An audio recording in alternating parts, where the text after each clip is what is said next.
Hi all, welcome to knowledge to know more YouTube channel. Ganapati దేవుడు కాకతీయులలో గొప్పరాజు. సామాన్య శకం 1263 ముత్తుకూరు యుద్ధంలో తప్ప తన 63ఏళ్ల జీవితకాలంలో ఎన్నడూ అపజయం ఎరుగని యోధుడు. ఇతడు సామాన్య శకం 1199 నుండి 1261 వరకు అనేకమంది రాజులను ఓడించి అఖిల తెలుగు సామ్రాజ్యాన్ని ఏకఛత్రం కిందకి తెచ్చిన గొప్ప రాజనీతిజ్ఞుడు. తాత ప్రారంభించిన ఓరుగళ్లు కోటను పూర్తిచేసి కాకతీయ రాజధానిని అక్కడుకు మార్చినాడు. నెల్లూరు సీమ మనుమసిద్ధి రాజు గణపతిదేవుని సహాయం కోరి మహాకవి తిక్కన సోమయాజిని ఓరుగళ్లుకు పంపుతాడు.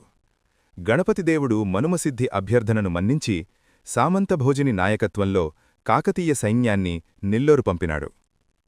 ప్రత్యర్థులను అణచి మనుమసిద్ధిని సింహాసనాన్ని అధిష్ఠింపజేస్తాడు గణపతిదేవుడు.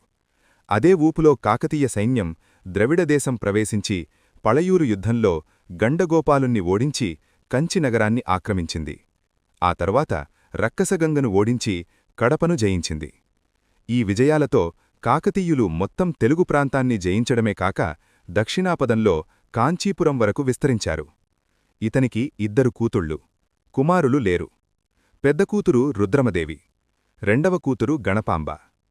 శేషాద్రి రమణ కవులు రుద్రమను గణపతిదేవుని కూతురుగా కొలనుపాక, పానగళ్లు శాసనాల ద్వారా నిర్ధారించారు.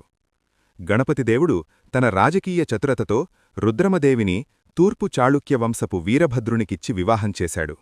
గణపాంబను కోటవంశపు భేతనికిచ్చి వివాహం చేశాడు. ఈ కంటెంట్ మీకు నచ్చినట్టయితే లైక్ చేయండి, కామెంట్ చేయండి, మీ బంధుమిత్రులకు షేర్ చేయండి.